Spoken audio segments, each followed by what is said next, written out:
Every soul carries a secret, even from itself. Here, its true name is kept. Welcome to LibCurio, Library of Curiosity. Now tread softly, and the chapter begins.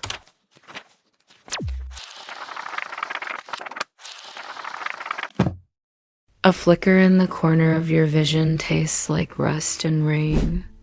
The walls breathe, contracting and stretching like lungs made of paper. Somewhere, a clock counts backward, dripping seconds like molten glass onto the floor.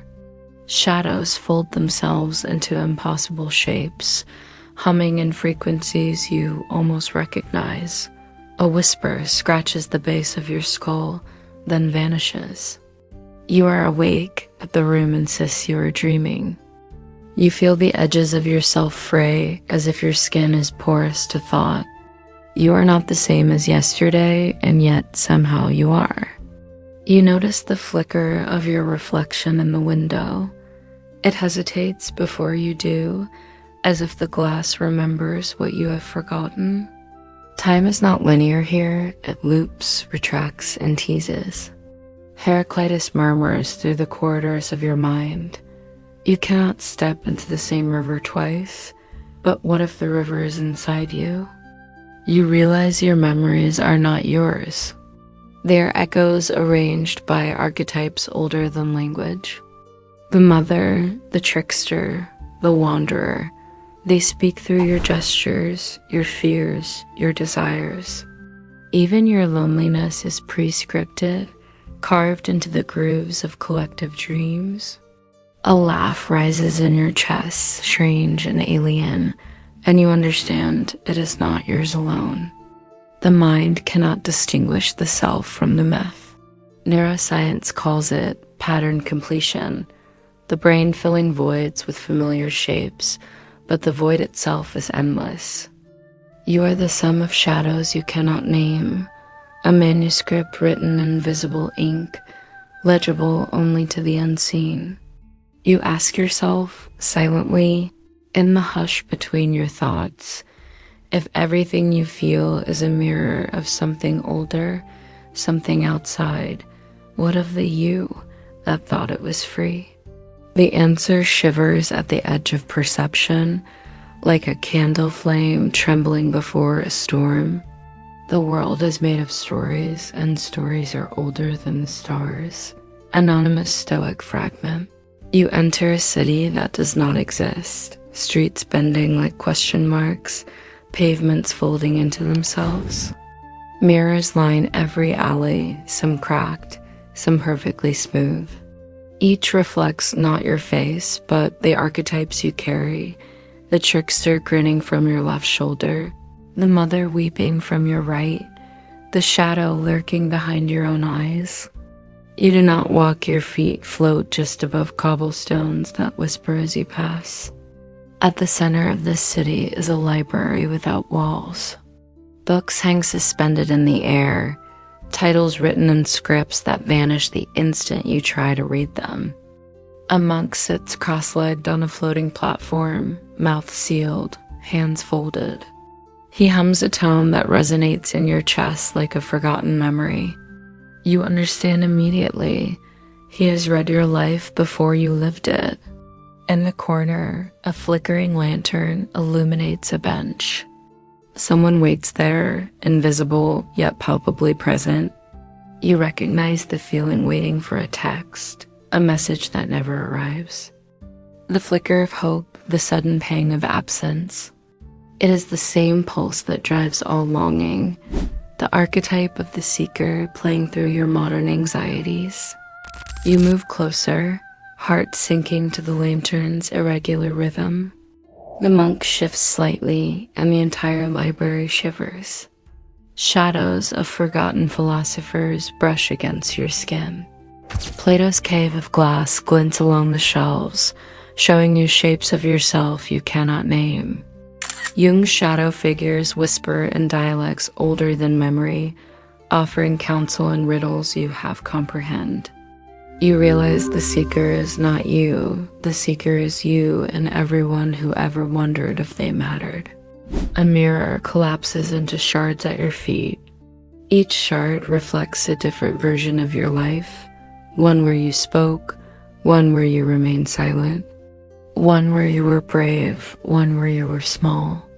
The trickster dances across the fragments, laughing at your assumptions, at the neat borders you thought defined reality. You reach down to touch a shard, your hand passes through it, and it leaves a ripple in the city itself. The streets fold tighter, and the library hums in approval, or perhaps in judgment. Outside the library, the wind carries voices, ancient myths, half-remembered dreams, childhood stories repeated in adult tones. You hear the hero who refused the journey, the god who chose to be forgotten, the child who cries without tears. They are all alive here, and yet no one exists. You recognize them as your own feelings, projected onto shapes older than your mind. The lantern dims. The monk tilts his head, and in that movement, time fractures. You understand that waiting, longing, remembering, forgetting, all of it is a recursive loop. The archetypes are not moral guides. They are currents. They do not demand obedience. They simply flow through the vessels of your consciousness. You cannot step outside them, but you can learn their rhythm, the cadence of shadows and reflections. A street opens before you like a question without a sentence. You hear a child reciting fragments of a story you once knew, then never remembered. Before you were, I was. Before you dreamed, I whispered. The trickster bows, the shadow crouches, the mother fades to the edges of the streetlight. And yet the library remains suspended, humming with secrets. The lantern vanishes. The library folds back into shadow. The trickster's laughter echoes faintly, a sound you will carry in your chest long after you wake. And somewhere in the distance, the monk remains, silent, his gaze tracing the contours of your subconscious as you drift back toward the waking world. When you see the world, you see only shadows of the archetypes that shape it. Nagarjuna whispered, "The city of mirrors you walked is not a city, it is your mind rendered visible. Every reflection, every folded street, every silent monk is an archetype made tangible, a vessel through which your unconscious converses with you." Plato's cave was never about prisoners, it was about patterns of perception. The shadows on the wall are glass shards of memory, refracting who you think you are, who you fear you might become, and who you are silently drawn to be. The trickster does not merely tease. He illuminates cognitive bias. You recognize him as your impatience when waiting for a text, your doubt when approaching a stranger, your insistence that you are different when all humans follow the same invisible script. Each of your reactions is an echo, a preordained dance written into the architecture of collective myths. Modern neuroscience calls it predictive coding. The brain anticipating shapes, filling voids, projecting archetypes as a means of survival. You feel the familiarity, the uncanny, because it is already wired into you, carved by millennia of ancestral stories. The mother archetype drifts along the mirrored streets like a scent you cannot place. She is not warm or cold. She is the template of nurture, comfort, absence, loss. You sense her in the soft sigh of a stranger, the protective instinct you feel toward a child, the grief for a parent long gone. Jung would call her a complex, a shadow woven of longing and fear, yet she is everywhere. Every memory, every instinctual flicker is her subtle claim. Even silence carries instruction. The monk's closed mouth reflects the cognitive principle of attentional blindness. You notice only what the archetypes allow you to notice. The rest dissolves into shadow. Marcus Aurelius' Stoic insight: you have power over your mind, not outside events, translates here. Power is the recognition of patterns, the conscious negotiation with the currents shaping your perception. Awareness becomes the bridge between instinct and insight. Your mind is a library of infinite volumes. Each memory, each fleeting emotion is a book suspended in space. Some are legible. Some are scrambled, encrypted by biases you cannot name. Kahneman's System 1 operates like the trickster, fast, intuitive, prone to narrative leaps. System 2 attempts rationality, deliberation, yet the city teaches you the paradox. Even deliberation is influenced by shadows you do not see. Every choice, every hesitation, every sudden clarity is filtered through archetypes that predate you. You feel the weight of this realization in your chest, a tactile ache as if the city's architecture has pressed against your ribs. Lao Tzu whispers, to know others is intelligence. To know yourself is true wisdom. You cannot know yourself fully, because what you call self is a mosaic of mythic patterns, ancestral instincts, and neuronal reverberations. Yet recognition, seeing the trickster's laughter, the mother's shadow, the monk's silent vigil offers a fragile liberation. You do not escape the currents. You begin to ride them. Memory, imagination, longing, they are all tools wielded by the archetypes. A street that folds into itself is not surrealism. It is the cognitive map of human fear and desire. A mirror that shows multiple selves is not illusion. It is the brain rehearsing futures, cataloging pasts, negotiating identity through narrative. You sense it. The world is both shaped by archetypes and a mirror of them. Every human interaction, every emotional spike, every fleeting intuition is a dialogue between unseen forces and conscious will, and yet the city hums on, indifferent. Archetypes do not judge. They instruct, guide, and unsettle. They carve patterns in the soul, allowing you to glimpse the mechanisms of your own mind. You are haunted not by ghosts, but by templates older than language.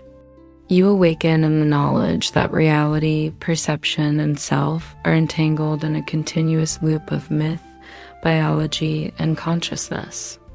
The hum settles into a whisper, and you realize the paradox. You are autonomous, yet entirely scripted. Intimate, yet archetypal. Awake, yet always dreaming. The city, the monk, the mirrors, they are laws, not options. A psychophilosophical lattice holding both your freedom and your illusions in delicate tension. The city of mirrors collapses inward. Cobblestones ripple like water. The lanterns drip shadows into your chest. You taste iron and smoke, and it is not the city, it is you. Every step you take shakes loose fragments of yourself you didn't know existed. The child who trembled in the dark. The lover who vanished in silence. The voice that never spoke. You are a mosaic of absence, stitched together by invisible hands. The trickster leans close, breath warm against your ear. Do you recognize yourself? His question is not curiosity, it is the echo of every archetype you carry, pressing against your ribs, demanding attention. You feel grief that is not yours alone, grief for lost possibilities, for doors never opened, for futures unimagined. The mother's sigh wraps around your spine. The shadow coils into your chest like smoke. You tremble, not from fear, but from recognition, the ache of seeing the self you thought you owned, dissolving into patterns older than thought. A single mirror hovers before you. In its reflection, every failure, every longing, every fleeting moment of clarity is magnified. You reach toward it, and it bends, swallowing your hand. The edges hum with forgotten stories, with echoes of myths you cannot name but remember in muscle memory. The wind carries voices, soft, intimate, accusatory, comforting. Every whisper is a shard of your own unconscious, every echo a pulse of archetypal life. You collapse into the street, the library, the void. You are small, infinite, terrified, awakened. Memory fractures, perception shudders. Time ripples backward and forward simultaneously, carrying grief, awe, estrangement in one trembling wave. And yet, in the tremor and the ache, in the quiet hum of archetypes threading through your veins, you feel profoundly, hauntingly alive. The city is not outside you, it is inside you, and you cannot leave. The streets divide endlessly, each alley a question that curls back upon itself. You see doors swinging open into futures you cannot name, windows revealing selves you might never inhabit. The trickster dances along the thresholds, vanishing whenever you try to follow, leaving only laughter that bends time. The monk sits still, observing, as though the weight of your choices were already inscribed in the folds of his silent vigil. Every shadow branches into another shadow. Every reflection births a new reflection. You sense the archetypes waiting patiently in the folds of each possibility. The seeker poised, the mother whispering, the shadow crouching. You are simultaneously here and elsewhere, both observer and observed, the city and the mind entwined in infinite recursion. A lantern flickers at the edge of one alley, its glow tracing a path that might be safety, might be peril. You step forward and the path splits again, the glow refracting into 100 subtle variations. Each choice hums with unseen consequence. Each hesitation ripples outward, touching lives you cannot see, histories you cannot rewrite. And yet, in the fracturing in the infinite forks, there is a strange intimacy, the sense that being lost is also being guided, that every path, even the ones you do not take, shapes the self you carry forward. You inhale the scent of dust and possibility, hear the whisper of glass and shadow, and in that breath, the city folds once more, leaving only the question that lingers, trembles, and insists you follow it. You wake with the echoes still in your chest, the hum of mirrors, the silent monk, the trickster's laughter pressed behind your ribs. Outside, the world smells ordinary coffee, rain, asphalt, but inside, something has shifted. You carry the city in your veins, the archetypes threading through your heartbeat, the memory of infinite forks folding into quiet understanding. You are small, yes, fragile, fleeting, but also luminous in the way only a mind that has walked through myth can be. And for a moment, in the hush of dawn, you feel profoundly, irrevocably alive.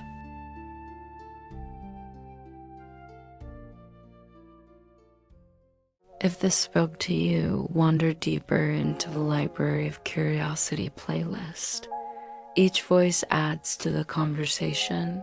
Each question deepens the paradox we share. Subscribe, and until next time, stay curious, stay unsettled. LibCurio never closes, and the next chapter already waits.